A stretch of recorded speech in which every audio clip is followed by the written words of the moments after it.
திருக்குறுங்குடி என்ற திவ்ய தேசம் தமிழகத்தின் தெற்கு கோடியில இருக்கு. அந்த திருக்குறுங்குடி என்ற க்ஷேத்திரத்திலே நீ நாட்டியம் ஆடணும்.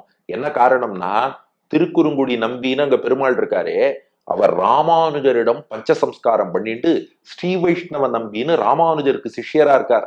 அதனால முக்காலம் அறிந்த பெரியாழ்வார் யசோதை சொல்றாளாம், நீ திருக்குறுங்குடியில நாட்டியம் ஆடினேன்னா உங்க ஆச்சாரியன் ராமானுஜரும் சேர்ந்து மகிழ்ந்து சந்தோஷப்படுவார். திருக்குறுங்குடி க்ஷேத்திரத்துல கர்ப்ப கிரகத்துல சேவிச்சா ஆச்சாரிய பீட்டத்தில் ராமானுஜர் அமர்ந்திருப்பார். பெருமாள் கீழ சிஷ்யனாக நின்று இருப்பார். அந்த திருக்குறுங்குடியில நீ நாட்டியம் ஆடினா ராமானுஜர் பார்த்து சந்தோஷப்படுவார்.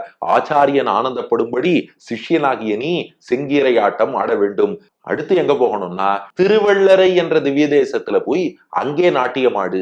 எதற்காகனா பெரியாழ்வாரே பாடியிருக்கார். திருவள்ளரையில தான் எப்போதும் அடியார்கள் எல்லாம் பெருமாளுக்கு பல்லாண்டு பாடிக்கொண்டே இருப்பார்களாம். இப்ப பெரியாழ்வார் யசோதைக்கு என்ன பதட்டம் வந்துருத்துன்னா, நாம பாட்டுக்கு இவனை ஊர் ஊரா அழிச்சுன்னு போய் ஒரு இடத்துலயும் அரங்கம் போட்டு நாட்டியமாடி கண்ணன் திருவடிக்கு வலிச்சதுன்னா என்ன பண்றது? திருவள்ளரையில் உள்ள அடியார்கள்னா கண்ணன் நாட்டியம் ஆடினாலும் அவன் திருவடிக்கு வலிக்க கூடாதுன்னு பல்லாண்டு பாடுவாளாம். அதனால பல்லாண்டு பாடுவோர் நிறைந்திருக்கக்கூடிய திருவள்ளரையில நீ நாட்டியம் ஆடினா உனக்கு திருவடி வலிக்காது.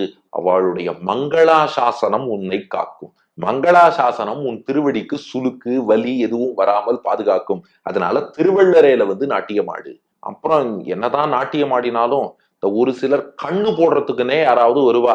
பெருமாள் மேல திருஷ்டி தோஷம் கண்ணெச்சில் அதை போட்டுட்டு போயிடுவா. கண்ணெச்சில் படாம இருக்கணும்னா சோலை மலை, திருமாலிருஞ்சோலை, அதற்குத்தான் சோலை மலைன்னு பேரு. ஏன்னா அது மலையாகவும் இருக்கிறது, சோலையாகவும் இருக்கிறது. அதனால சோலை மலை. இன்னைக்கும் மதுரை பக்கம் எல்லாம் போனா சோலை மலைன்னே பெயர் வைத்துக் கொள்வார்கள். அது அழகர் மலையின் பெயர் தான். நல்ல மதில்களால் சூழப்பட்ட சோலை மலைக்கு, அந்த திருமாலிருஞ்சோலை மலைக்கு ராஜாவாக மன்னனாக இருப்பவனே எதுக்கு அந்த மதில்னா, அந்த மதில் சுவர் என்ன பண்ணுமா, யாரெல்லாம் பெருமாள் மேல கண் திருஷ்டி போடணும்னு நினைக்கிறாளோ அவளுக்கெல்லாம் என்ட்ரி கொடுக்காம வெளியில தள்ளிடுமா.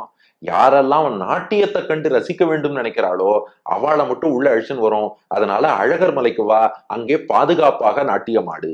அதுக்கப்புறம் கண்ணபுரத்து அமுதே, கடைசியா கடற்கரைக்கு வந்துருப்பா. கிழக்கு கடற்கரையில திருக்கண்ணபுரம் என்ற திவ்ய தேசத்திலே அமுதமாக, ஏன்னா அங்க சௌரி ராஜ பெருமாள் இல்லையா, அந்த சௌரி அணிந்திருப்பார் இல்லையா, இவர் நாட்டியம் ஆடும்போது குழல் கற்றைகள்லாம் அப்படி கலைந்து விழுந்தாதானே நன்னா இருக்கும். அந்த குழல் கற்றைகள் யாருக்கு நன்னா கலையும்னா கண்ணபுரத்துல சௌரி ராஜ பெருமாள் அந்த கேசபாசத்தோடயே இருக்காரே அவருக்குத்தான் நன்றாக கலைந்து அப்படியே முகத்தில் விழும். அதை நாமும் கண்டு ரசிக்கலாம். அது அனுபவத்துக்கு அமுதமாக இருக்கும். அதனால கண்ணபுரத்து அமுதே,